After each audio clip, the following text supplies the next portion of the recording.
3:27, and it says, "But no one can enter a strong man's house and plunder his goods unless he first binds the strong man.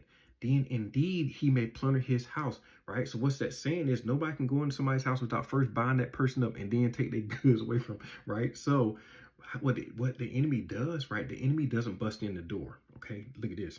Like, we willfully let him in. It could be through agreements that have been made. It could be through having things that belong to him, right? That's why you have to watch your eye gates, right? What you be careful about what you watch on TV, what you watch in the movies, right? You gotta protect your ear gates. You gotta be careful what you're listening to. You could be coming into agreement. You gotta be careful who are you making oath to, who are you pledging to, right? You also gotta be aware of generational curses that may have been passed down from generation to generation to generation. You see what I'm saying? So that's just to name a few. There's more. Now, I'm not saying this to scare anybody. I'm just pointing out, like, this is how dangerous this is, because this is how the enemy gets in. Okay, so I ain't beating nobody down, nothing like that. I'm just telling you, you got to be careful what you listen and watching to, and how you give access to people that shouldn't be there. And the enemy's going to exploit that, especially if you don't know. Okay, now listen at this.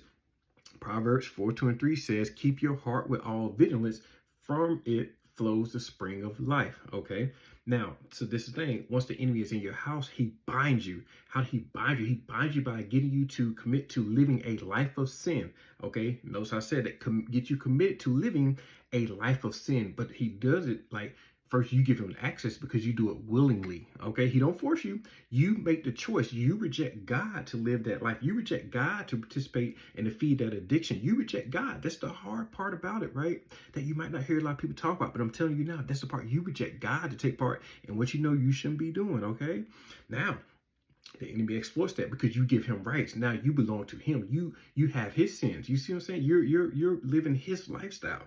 Now, with that being said, that's what gets you into bondage, right? And then that also, in some instances, people come into agreements which can be passed down through generational curses.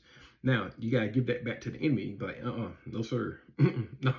No. Matthew 22:21, right? Remember when they was talking to Jesus about tax, and he said, "Give what belongs to Caesar back to Caesar. Give what belongs to God to God." So you got to give the enemy, right? You give the enemy that depression, that anxiety, you give him all that mess back, right? Because that's not of God. You give that to him, and you ask the Lord to come into your heart, right? Renew a new mind, a new spirit, a new heart, and everything. Just ask him to come in and clean you up, right? But you got to get rid of all that foolishness and break them generational curses and all the other stuff and all that bondage.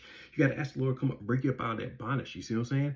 And get the enemy up out of there. And then that way, like, you know what I'm saying, the Lord can clean your temple out and then start filling your temple with him, right? So yeah, you got to break it. You got to come up out of that bondage. But anyhow, family, hey, peace and blessings.